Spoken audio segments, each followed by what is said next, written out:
Good evening, everybody, and welcome to the Bremner Square podcast tonight, where it is me, Max Hunter, along with Kieran Archer. Hello, Kieran. How are you this evening? Yeah, fine. It's been a few days since a slightly disappointing draw, so time to come round and pick myself up. Yeah, so we'll go straight to it. You called it disappointing. Why do you think it? Why are we coming away feeling a bit disappointed about that? Do you reckon? I think, firstly, you just look at the situation at Newcastle before we even get into the game, and there's a lot of negativity around the club at the moment. They're not playing a brand of football that the fans are enjoying. They're not playing a brand of football that's getting them points. They've got a few injury issues, and they've started the season worse than us. So, they're in the relegation zone, yet to get a win. And I think it seemed like we really should have picked up his first 3 points of the season. If there was a game to do it, it was this one, where we're probably going into it as a favourites, even though we're away. And then I think getting into the game a bit, once you've gone 1-0 up and that crowd was so negative, you could hear how negative the crowd was at St James's Park, and we've gone 1-0 up. You've really got to capitalise on that. The fact that the Newcastle team are playing with the fans very much on the backs, on Steve Bruce's back, the negativity around the ground.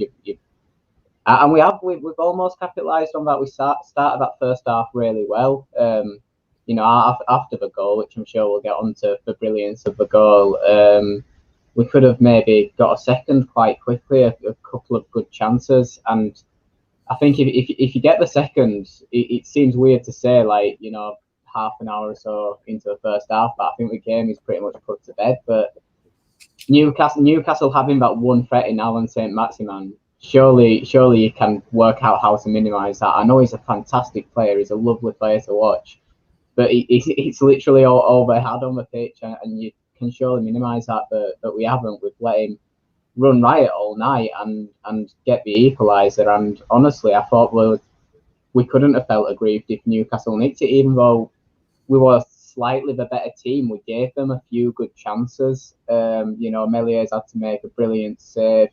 Matt Ritchie's hit the post, which again came from some creativity from St Maximin, dragging the defence all over, and then the ball was pulled back to Matt Ritchie. So, I mean, it feels disappointing to be coming away with a draw. I'm thinking, you know what, that was a decent result based on how the game played out. Yeah, it was kind of like an old adage of Leeds of, well, certainly last season when we got promoted in the Championship, of we make lots of chances, not enough goals. And certainly, if you look at it now, if you look 22 shots on goal, only 9 on target, and only 1 goal, and we'll speak about that 1 goal. It was Rafinha's goal, but it was really all made by Rodrigo. Rodrigo had an excellent first half. Would you say it was his best not all-round performance, because I think it's certainly his best performance of the season so far? Yeah, the best performance of this season so far. Yeah, he had a couple last season where he really showed his flashes of brilliance, but we'd all say we haven't really seen the quality of Rodrigo consistently. But I think he did enough to demonstrate sort of what he brings to the table, and we just hope that he can produce that kind of performance more consistently. I think he's weird because you don't know whether he's better as a 9 or a 10. I see a lot of fans calling to play him as a 9, but he does sometimes show that little bit of creativity, that bit of vision that really suits playing behind the striker. But then he's also got a yard of pace. He's in the past he has run off the shoulder quite well, but in this game, I mean, that goal, that awareness to just leave the ball, realise that Rafinha's teasing cross is bending in on target and it's going to pull the goalkeeper, to have that awareness to leave the ball, and also to know you're not going to get a goal or an assist to your name out of it, but decide to leave it anyway as a striker. It's just, I mean, it shows his class, and it was a wonderful goal, and it does very much. I mean, Rafinha's part in it can't be ignored. Like the cross into the box was absolutely perfect. It bamboozled the defenders and it ended up bamboozling the goalkeeper. But Rodrigo, I mean, yeah, just for creativity, the fast thinking to think of just leaving the ball, just playing the dummy, unbelievable from him as well. Yeah, it doesn't go down as a goal or an assist or anything like that. So he hasn't got that physical credit in the bank. I just hope people that do remember that Rodrigo, it is pretty much it is his goal, but it just unfortunately goes to Rafinha. So when it comes in a few games where he still hasn't got a goal, I hope we all remember that he made that goal. He was key involved in that.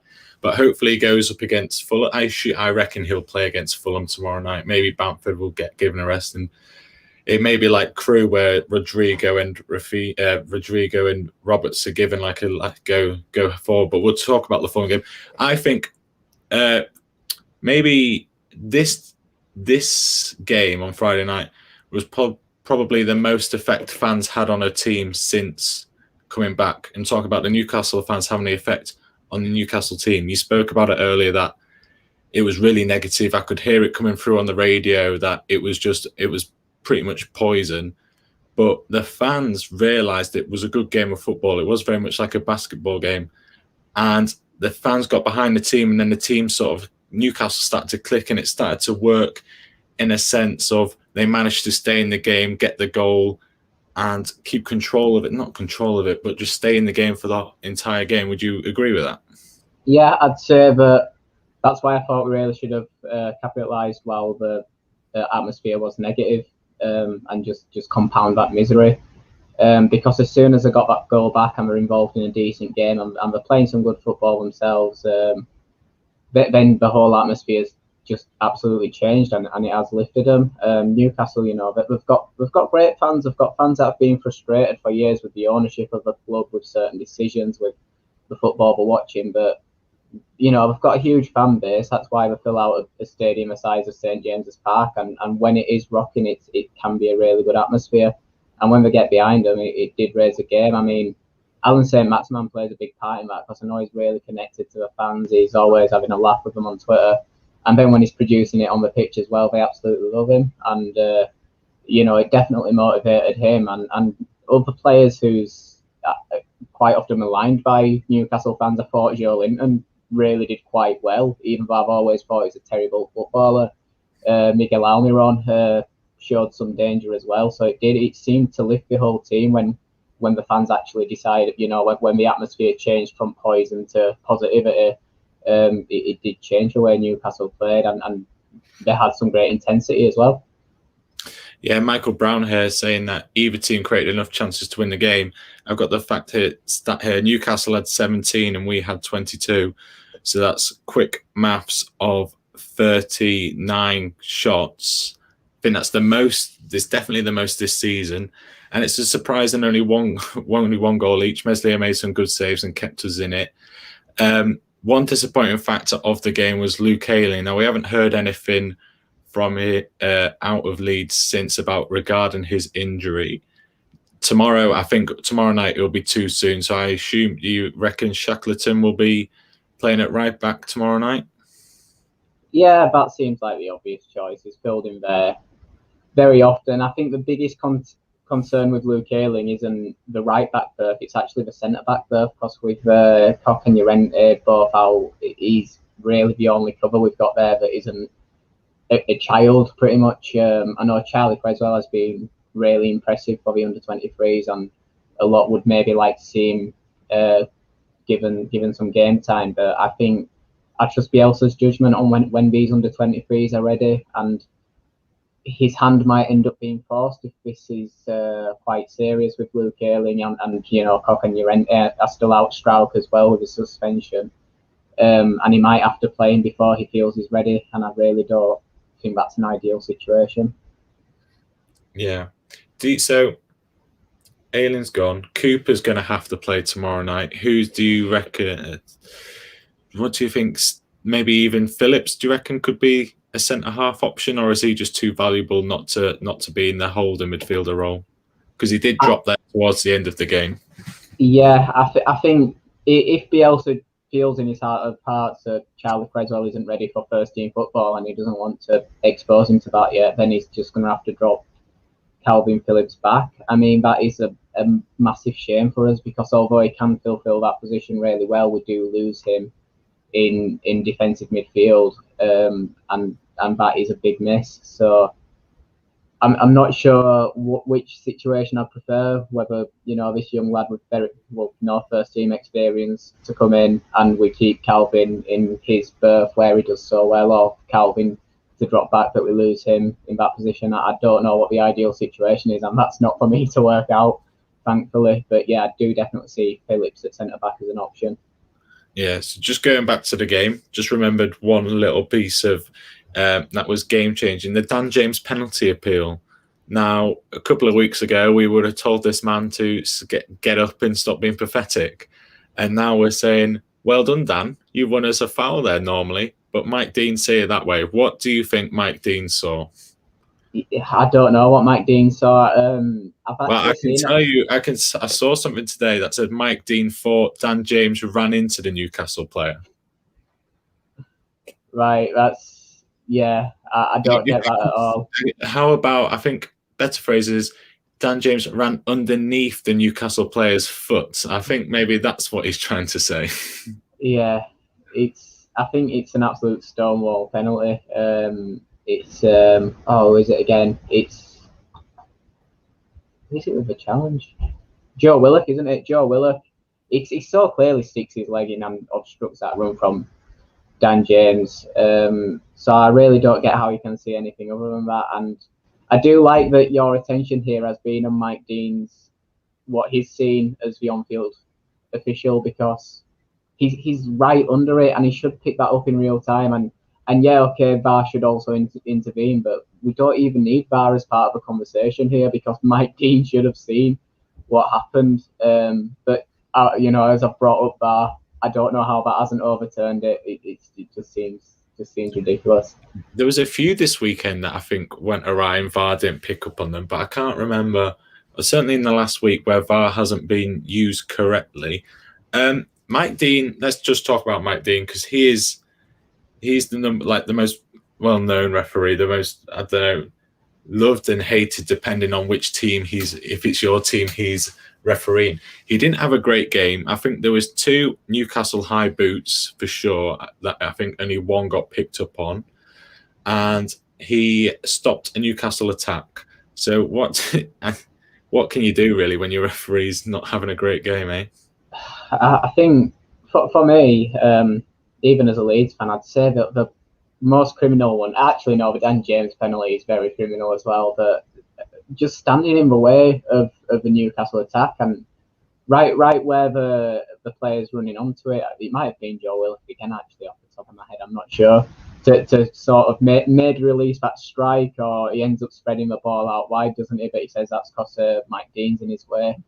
I think that's absolutely criminal to get your positioning that wrong, especially in an attacking scenario for a team. And I just think it's amateur, really. And obviously, fundamentally, he's a very talented referee to get to the select group and to referee Premier League games. But honestly, I think he's outstayed his welcome at this point. He must be well past his best. And yeah, he's got this reputation of making games about him, and you definitely see where it comes from, because I do think he does enjoy the limelight a little bit.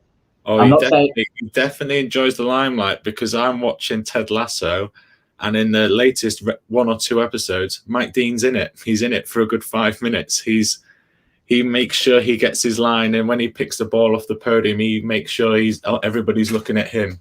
So he's very much one for the limelight. But we're moving on. Well, not moving on. So what do you think last season? Just one last bit about the Newcastle game before we move on.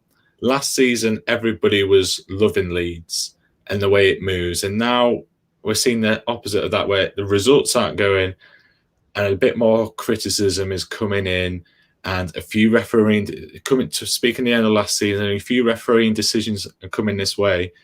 Are you enjoying that it's all starting to turn a bit anti-Leeds, or do you prefer it when it was we all love Leeds?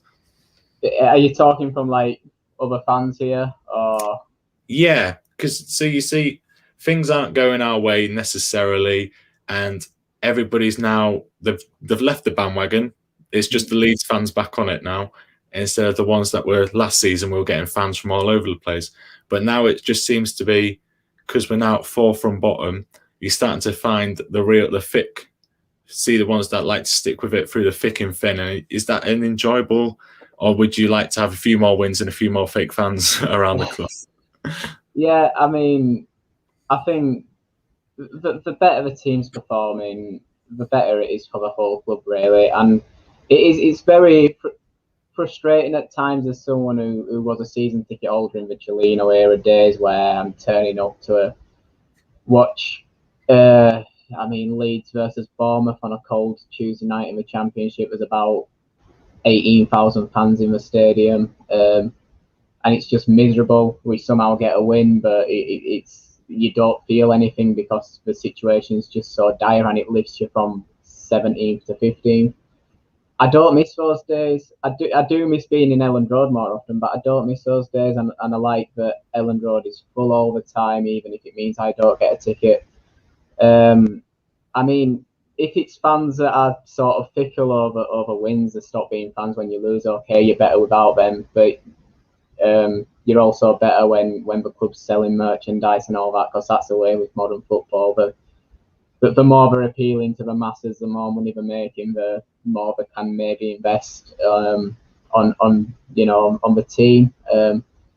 I'd say one of the most upsetting things I find about when results turn against us is, as much as I hated being the second team of fans of other clubs, like that's just not what Leeds United is, and getting respect from other clubs is just it's against what this club stands for in many ways. But a lot of that respect came from people saying, they love watching Bielsa's football. Bielsa's brilliant, and there is a part of me that really loves seeing Bielsa get the credit that he deserves for what he's done with the club, taking us from where we were to where we are now and playing football that has got us there.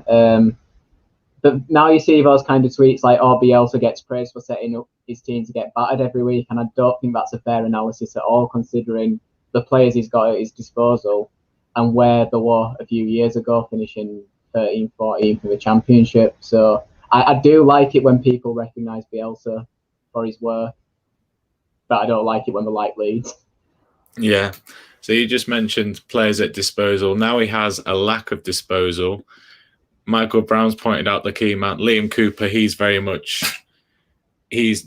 probably, along with Calvin Phillips, the most important man and most important player at the club. Would you say if he goes down with a knock, it's not a massive hole, it's a sinkhole, isn't it? It's back. Yeah. I mean, if he takes a knock, then we've got no sort of actual natural recognised centre backs at his disposal. Just people that could maybe fill in there, or a natural centre back that's as I say, pretty much still a kid, even though he's built very much like an adult. He's got sort of no experience of first team football. So I think Liam Cooper getting injured is the worst case scenario. Like, obviously you don't want an injury to any player, and as you mentioned, Calvin Phillips is usually the single most important player to how Leeds United play. But I could maybe sleep a little bit easier at night if Calvin Phillips took a knock against Fulham than if Liam Cooper took a knock, because I don't see how you solve that centre-back situation if you've lost Stephen Cooper now. Yeah, so let's talk about the Fulham game. Let's think about the back four. So we're going to have, I think Shackleton at right back, agree? Yeah, agree. And then Cooper left-sided defence, agree? Yeah. Do you reckon he'll go Firpo again at left back, or do you reckon Dallas will play at left back?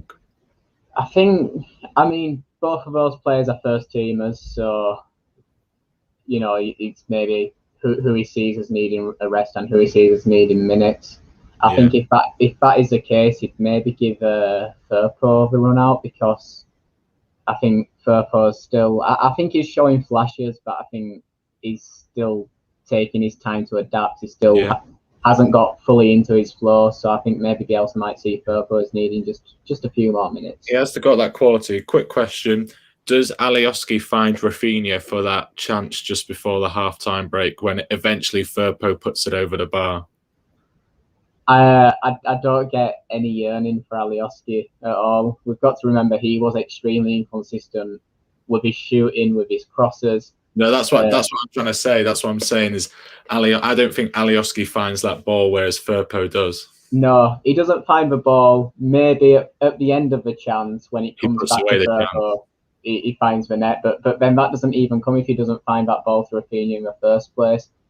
But yeah, I have seen a few sort of mention that we miss Alioski, but Yeah. I mean, I liked the guy, but I don't get it at all. Yeah. Here's a question. I think Strike might be available for cup games. I think an alternative situation is that Strike isn't available for cup games, but that means he spends his suspension a little bit quicker. I don't know. It might be that way around. I can't remember. I don't remember. Yeah, I don't know. I think it changes every now and then, but I think FA Cup games and league games are the same. But I've got a feeling that the League Cup, Carabao Cup might be different. Right. But anyway, we digress. I think Forshaw will play where Phillips plays, and Phillips may end up at centre half. I think that's probably what's going to happen. I think he might even play young Charlie, because it is the cup, and we know he doesn't prioritise the amount of injuries that he's got and the lack of centre halves. Does he just give up? Does Bielsa just let the cup play? Just let it do what it happens to it, and just focus on West Ham and keeping enough players fit for West Ham? Well, he essentially just gives away sort of the cup every year, doesn't he? This is the first we've gotten a cup for a while. Yeah, we went out to Hull in. It may have been the second round, but that was the first round we entered last season. I think we managed to get through a round the season before, beat Salford, but then went out the round after. So, yeah, he does. He tends to just give away the cup, and I'd see him maybe trying out some of the young lads, not risking the first teamers that he doesn't want to risk, but giving minutes to the first teamers who he sees as needing minutes. So I'd expect Rodrigo, Firpo to play maybe, but maybe not risk Calvin, not risk maybe even not risk Cooper. But then I don't know who you've got left if you're playing young Charlie. I don't know who the other young centre back that could step in is. Yeah, it's a difficult one because we want to get a win before the international breaks are coming thicker and faster than actual cup games this year. And there's only 2 more league games until the next international break. And we've got to find a win before another 2-week break. And we've got West Ham this Saturday. And a week later, both at home, we've got Watford. We've got to find 3 points there, really, haven't we? So do you think, just save Phillips and Cooper for Fulham and just try to get 3 points ASAP in the league? Yeah, that West Ham game is going to be difficult, and we're going to need the best team that we can possibly get out for it. So, personally, if I'm in charge right now, I'm not risking the most important key players. And like you say, the main one that comes to mind is Calvin Phillips. He hasn't shown any signs of a knock, but I'm not risking it anyway. Yeah. Michael Brown again. Oh, no, wrong one. There we go. Forshaw. He wasn't on the pitch. Wasn't in the squad for Newcastle, but he did play a part, I think, in a 4-0 win in the under-23s. Joffrey Geldhart, let's talk about him. You'd mentioned earlier a few under-23s might play against Fulham. Is he the first one on the list? Yeah, he's a weird one because, Sam Greenwood's been brilliant as well for the under-23s, but they've been, if anything, equally brilliant for the past season and a bit. But it's always Greenwood that seems to be just that little bit ahead of him in terms of making the bench or getting a few minutes in pre-season for the first team, which I don't get why, because, choosing between them, it's like splitting hairs maybe. But right now, Joe Geilhart's the one in form, so I would really like to see him get some of those first 2 minutes. I'd like to see both of them, but I think it's about time for Geilhart, definitely.